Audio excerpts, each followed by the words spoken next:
خبره مطلع ده د ټولې خبرې هم خو دا خبره چې کوم قوم د په خپله د خپلې علاقې دپاره د خپل ځان جوړونې دپاره په خپله یو کوشش ونه کړي الله تعالی هغه خلک زه په خپله نه جوړوم نو تر څو پورې چې موږ تاسو په خپله منځ کې د جوړولو یو کوشش مې نه جوړ کړی سوچ مې نه بدل کړی سوچ مې نه جوړ کړی ناممکنه دي د موږ علاقې ترقي که نه یې مو نیکونه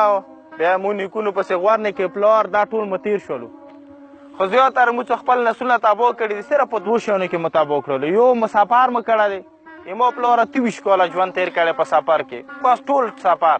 دویمه دا دی چې دلته مو همیشه دپاره کلتوسو برود ته متوجه ورکړی دی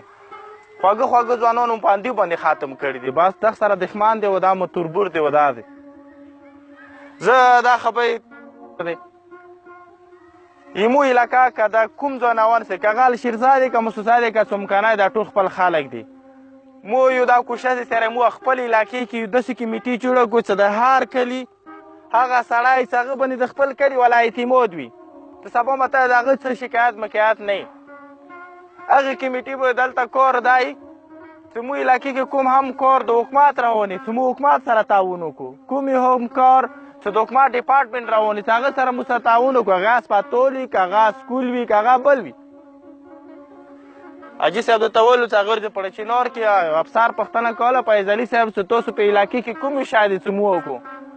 نه حاجي صاحب ورته وویل سر د مو په علاقې کې امبلوک دی چې تاسو هغه کې ماته کلامه یې ورکړو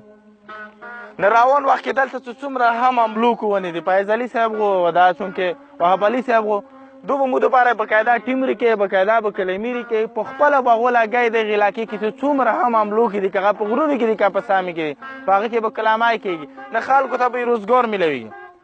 اوس دویمه به جوړوي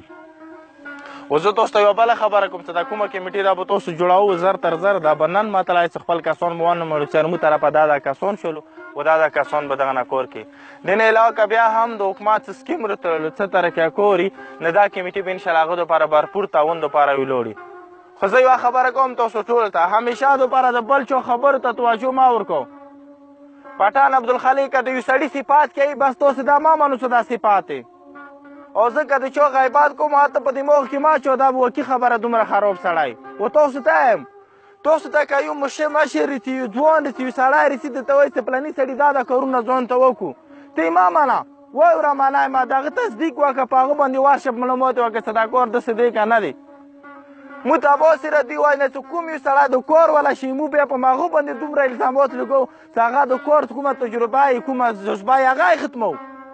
خو دې ته یې نه ګسو چې دا سړی علاقې ته دی که کار دپاره لګیا دی که ځان دپاره لګیا دی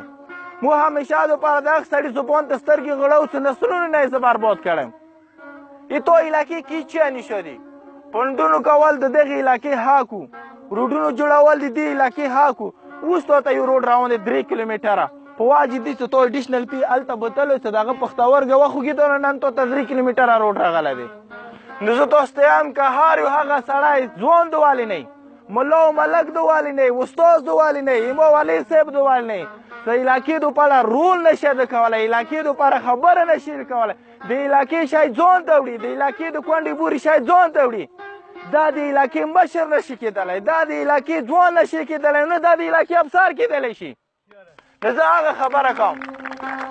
چې زما علاقې کې نور سکولونه جوړول ته معتبره څه ټیم به لګي خو چې د کوم جوړ سکولونه دي د کوم جوړ هسپتالونه دي کم از کم دی باندې خو موږ کار کولی شو دا کمیټې به هر استاد سره تعاون کوي چې هغه ته دلته په دغې علاقې کې مشکلات وي که وړ کې ورته نه چې والې نه یې ما ورور دا کمیټې به رپورټ کوي که چېرې هغه په وجود هغه استاد بیا پوښتنه نه کېدله نو دا کمیټې کې بیا دومره کامیت باندې زور شته